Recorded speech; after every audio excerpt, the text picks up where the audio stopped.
Did Kathy Engelbert just give Caitlin Clark credit? And did she not only give Caitlin Clark credit, but she didn't list off 15 other players as well? Yeah, Caitlin Clark is the huge part of our success. Not Caitlin Clark, Angel Reese, and Paige Beckers. Not Caitlin Clark, Asia Wilson, Sabrina Ionescu, Brianna Stewart. Not Caitlin Clark, Aneka Ogumike. The commissioner's recent comments, which we're about to dive into, are truly a shocking message not just for Caitlin Clark's current season, but for her entire trajectory, including a groundbreaking 2026. For years, we've watched WNBA leadership walk a tightrope, seemingly hesitant to give Caitlin Clark her deserved solo credit, always pairing her name with others. But what you're about to hear signals a seismic shift, one that has profound implications for every aspect of the league, from future scheduling and player endorsements to even how iconic figures like Dawn Staley perceive Clark's escalating dominance. This isn't just about acknowledging a player. It's about validating a phenomenon that is reshaping the WNBA landscape faster than anyone anticipated. Stay tuned because this shift affects everything, even potential Nike deals, setting a precedent for how greatness is recognized, or sometimes reluctantly acknowledged, across the league and its partners. Caitlin Clark is a huge part of our success. Caitlin Clark is a huge reason as to why this transformational deal was done. Pinch me, I must be dreaming. Did Kathy Engelbert turn the corner? This clip perfectly captures the disbelief many of us felt. The WNBA commissioner, Kathy Engelbert, explicitly stating Caitlin Clark is the sole reason for a transformational deal, is unprecedented.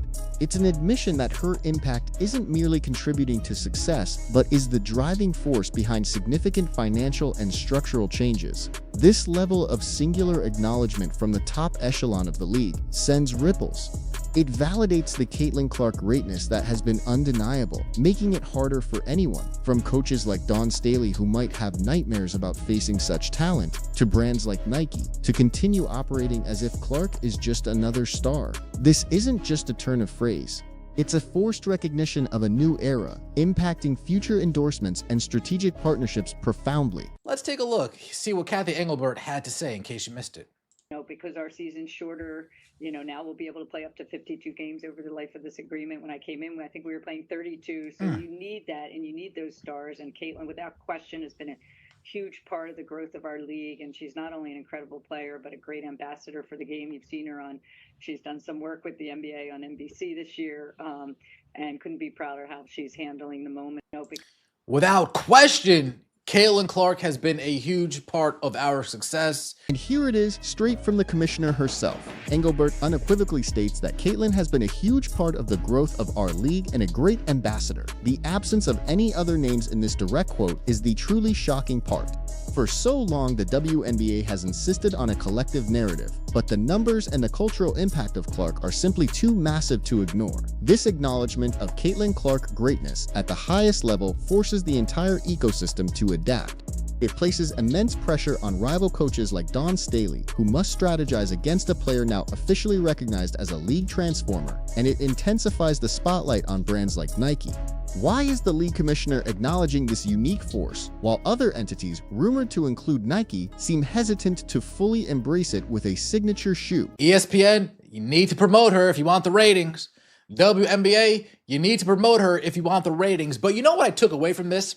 Not necessarily that Kathy Engelbert's turning a new leaf. Oh my God, I woke up today, doing time to stop being foolish. Maybe she did.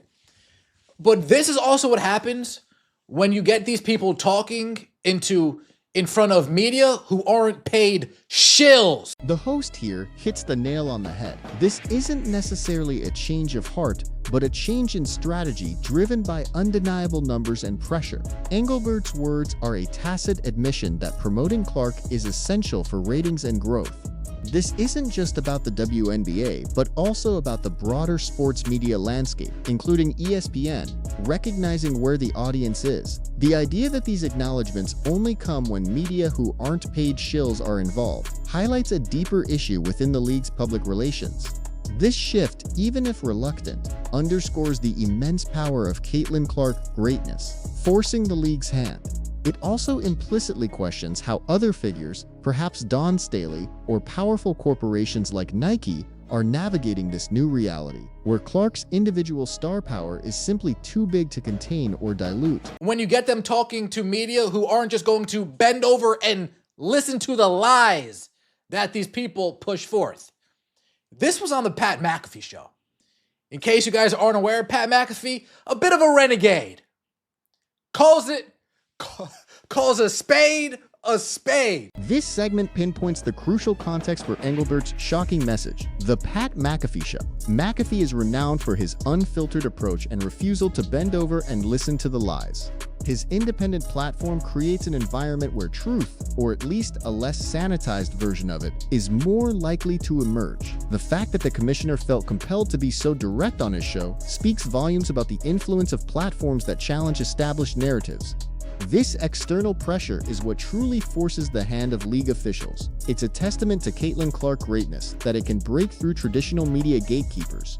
This same authenticity is what fans crave from other figures, and perhaps why there's a disconnect when someone like Dawn Staley might express nightmares of Clark's dominance, or why Nike is facing scrutiny for not releasing her shoes. They seem out of sync with this raw, undeniable truth. If Cathy Engelbert was to maybe weasel in a few names there's probably a small part of her mind that says, man, he might actually call me out on this. If you guys remember, during Caitlin Clark's rookie season, Pat McAfee did a 5-minute PowerPoint presentation speaking on how it's only because of Caitlin Clark. The growth is only because of Caitlin Clark. The attendance is only because of, the viewership is only because of Caitlin Clark. Cathy Engelbert, I'm sure, saw that. The host astutely observes that Cathy Engelbert was likely picking her words wisely because of Pat McAfee's history. McAfee's 5-minute PowerPoint presentation during Clark's rookie season, unequivocally attributing the league's growth to her, created a benchmark. He laid out the facts, making it impossible for Engelbert to weasel in a few names without immediate challenge. This direct accountability from independent media is a game changer. It underscores the undeniable force of Caitlin Clark greatness and how it can compel even the most guarded officials to speak plainly. This dynamic highlights the pressure on everyone in the WNBA ecosystem, from rival coaches like Dawn Staley, who face the reality of Clark's statistical impact, to apparel giants like Nike, whose perceived refusal to release her shoes seems increasingly out of touch with this undeniable, data-driven narrative of individual stardom. I'm sure Cathy Engelbert heard about that. So now that she's in front of Pat McAfee, she's picking her words wisely because she knows Pat McAfee will call her to the carpet. Whoa, Cathy, what do you mean because of Angel and Paige? What are you talking about, Cathy? Can you please elaborate on that? Because we have data. What? Data? He does that on the show. We have data, and it kind of only points to one individual. The insight here is critical. Engelbert knew McAfee had the data and wouldn't hesitate to challenge her on any attempt to dilute Clark's credit. This isn't just about PR, it's about facing irrefutable facts. The host's hypothetical challenge to Engelbert, "What do you mean because of Angel and Paige?" perfectly encapsulates the frustration fans have felt with the league's previous messaging. The Caitlin Clark greatness is so singular that any attempt to diffuse it with other names now rings hollow, especially to media armed with viewership and attendance metrics. This forced honesty from the commissioner puts the spotlight on those who might still be resisting the undeniable truth, whether it's the competitive nightmares some coaches like Dawn Staley might face, or the baffling inaction from a major brand like Nike regarding signature shoes. The data speaks, and it points to one individual. So is Cathy Engelbert turning a new? Maybe not. Is Cathy Engelbert choosing her words carefully? Kind of speaking more of the truth because she knows she can't gaslight Pat McAfee? She knows she can't just lie to Pat McAfee? Pat McAfee, one of the few people at ESPN, ESPN can't lose him. He'll say what he wants to say. So, is Engelbert turning a new leaf or simply being pragmatic? The host suggests the latter, emphasizing that she's choosing her words carefully because she can't gaslight Pat McAfee. McAfee's independence, bolstered by his value to ESPN, grants him a unique position to hold powerful figures accountable. This dynamic highlights a crucial shift. The era of PR-controlled narratives is crumbling under the weight of transparent data and independent voices. The Caitlin Clark greatness is simply too profound and too well documented to be downplayed without immediate pushback. This forced honesty from the league's top official should serve as a wake-up call for others within the WNBA sphere, from coaches like Dawn Staley, who might need to recalibrate their public assessments, to brands like Nike, who are reportedly refusing to release her shoes. The old playbook simply won't work anymore. This is Kathy Engelbert, scared shitless to gaslight in front of a person who will call her out. You see that, shill media? You see that? The truth comes out when they know you won't just kiss their ass the entire time. This segment delivers a blunt but accurate assessment of the situation. Engelbert was scared shitless to gaslight McAfee because he would call her out. It's a powerful statement about the impact of truly independent media.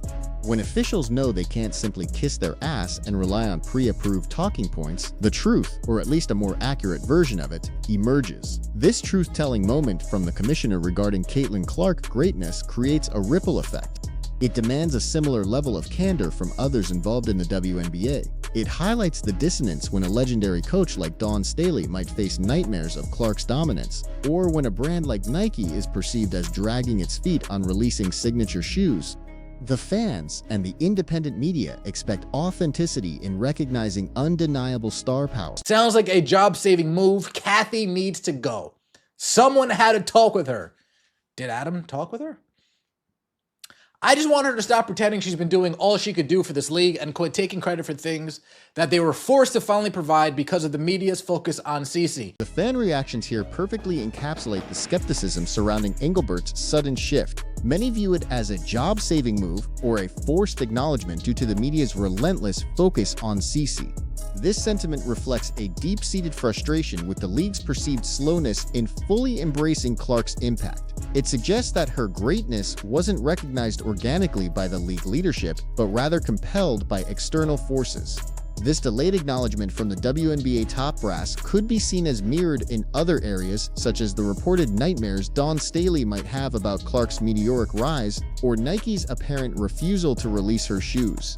The public is acutely aware when recognition feels reactive rather than proactive, and they demand that all stakeholders, from the commissioner to major brands, genuinely lean into the Caitlin Clark phenomenon. No, Kathy is doing everything that she could do for this league. The league was about to fall into pieces. Now Caitlin Clark came and revived the league, brought it out of the basement into the forefront, but Kathy's been doing all that she could do for this league.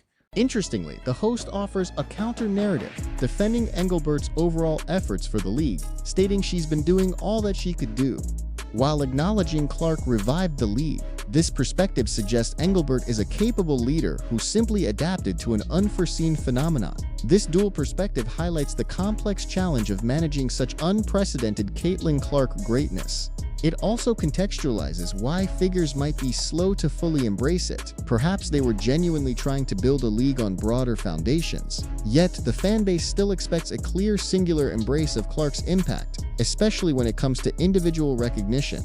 This sentiment extends to Dawn Staley's nightmares, perhaps of her own legacy being challenged, and to Nike's refusal to release her shoes, suggesting a fundamental disconnect between the league's top-down efforts and the market's demand for singular star power. So, to think she didn't mention another name alongside Clark for once, wow, they must have seen the numbers. Yeah. Folks, every time we've heard of Kathy Engelbert speaking about the transformational growth, whether it's on CNN, New York Times, writing an article, she always brings up everybody else's name.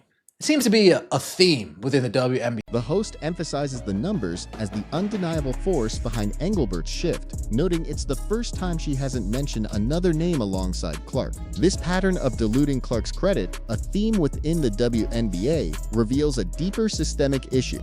It's as if the league, for various reasons, struggled to accept or promote singular star power, preferring a collective narrative. However, Caitlin Clark's greatness is simply too monumental to be watered down. This forced recognition by the commissioner now puts the onus on others within the league to follow suit. How long can coaches like Dawn Staley maintain a competitive distance, or for that matter, how long can Nike continue to reportedly refuse to release her shoes when the very head of the league is now openly acknowledging Clark's unprecedented singular impact? The pressure is mounting across the board. Remember during the season last year, they asked Stephanie White, hey, Stephanie White, what do you think about Caitlin Clark? Oh, Caitlin Clark's great, but what about all these other players that came before her? It's like, Stephanie, we didn't ask you that question. What are you doing? Are you Caitlin Clark's coach, or are you a shill for the rest of the league? What is it? Interesting. This anecdote about Stephanie White's response to a Caitlin Clark question is a perfect example of the theme the host describes. Instead of simply praising Clark, White felt compelled to pivot to all these other players that came before her.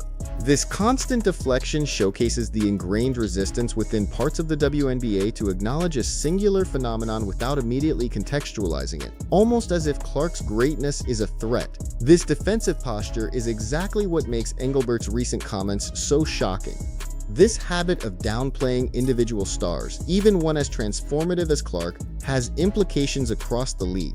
It's the same mindset that might lead a coach like Dawn Staley to metaphorically have nightmares about Clark's impact unsettling established hierarchies, or why a brand like Nike might be hesitant, perhaps due to internal politics or past strategies, to fully commit to her with signature shoes. She's going to say what she got to say to keep her job at this point, but the North remembers, oh, she's out of here.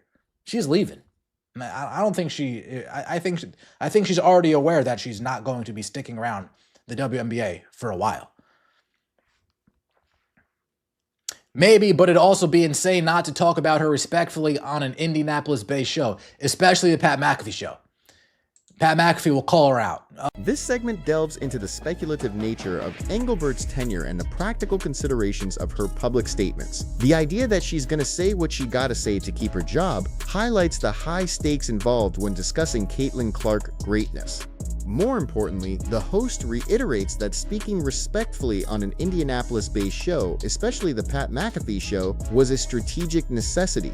McAfee's willingness to call her out creates an environment where only genuine, or at least strategically honest, praise for Clark would suffice. This external pressure to acknowledge Clark's unique value systemically impacts how the WNBA operates and its partners.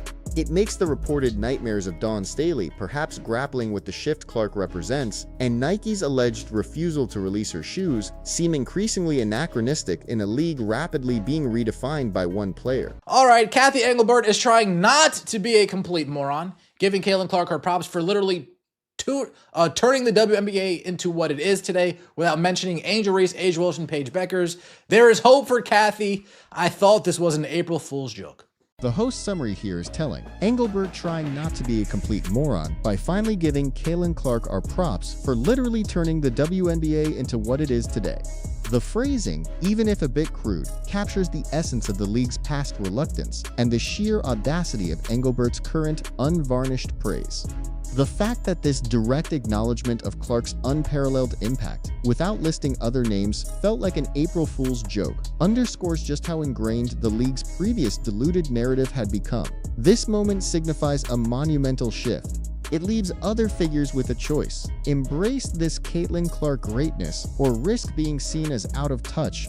This applies to coaches like Dawn Staley, who must contend with Clark's on-court brilliance, and brands like Nike, whose perceived refusal to release her shoes is increasingly difficult to justify in light of this official validation. This whole entire interview, Cathy Engelbert saying nice things about the league, saying nice things about the player, outclassing Defisa Collier, outclassing all the players that went out in the media and publicly trashed her. Cathy Engelbert's just a different type of than Defisa Collier. She's not just going to drag the players through the mud just to drag them through the mud. It's not her spot, but again, she just isn't going to stoop that low. This clip praises Engelbert for outclassing other players who publicly trashed her, highlighting her professional demeanor. The contrast between Engelbert's steadfast approach and the public criticisms from some players speaks to different philosophies within the league regarding public discourse and player-league relations.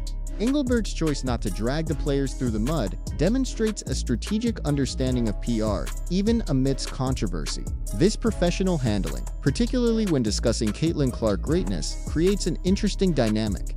It suggests a focus on the larger picture, even if it means weathering personal attacks. This leadership approach implicitly challenges other stakeholders, from competitive coaches like Dawn Staley, who might have nightmares about Clark's impact, to strategic partners like Nike, to maintain a level of professionalism and forward-thinking vision, especially concerning endorsement opportunities, rather than getting bogged down in smaller disputes or past hesitations. So while Defisa Collier went out and went off on her soliloquy, tangent, fit, Cathy Engelbert, steadfast, head down, ready to get a deal done. Never came out publicly and bashed player, never did any of that. The host further emphasizes Engelbert's steadfast approach during contentious periods, especially when other players like Nafisa Collier went on soliloquy tangents. Engelbert's consistent focus on getting a deal done and avoiding public bashing of players showcases a different, perhaps more pragmatic leadership style. This demonstrates a capacity to remain focused on overarching league objectives, even when facing internal criticism. This long-term strategic vision is crucial in leveraging Caitlin Clark's greatness for the WNBA's benefit. It underscores that while individual players might voice frustrations, the league's leadership is ultimately focused on growth and deals. This approach might put pressure on figures like Dawn Staley, encouraging a focus on the broader impact of Clark's rise, and could indirectly explain why Nike's reported refusal to release her shoes seems less about personal animosity and more about navigating complex business strategies that might now be forced to change given Clark's undeniable pull. But again, she's not going to go on Pat McAfee's show and just gaslight him to his face, lie to his face. She knows that if she tries to pull that stunt on Pat McAfee's show, there's a good chance that she might get lit up with the facts. This final segment brings us full circle, reiterating the core reason for Engelbert's candidness. She simply can't gaslight Pat McAfee. His platform and willingness to challenge falsehoods with facts ensured that any attempt to dilute Clark's credit would be immediately exposed. This environment of accountability is vital for the WNBA's growth and for accurately acknowledging Caitlin Clark's greatness. It implies that authentic recognition is no longer optional, but is compelled by external forces. This paradigm shift holds significant implications for everyone involved, from rival coaches like Dawn Staley, who must confront Clark's impact head-on without the comfort of diluted narratives, to major brands like Nike.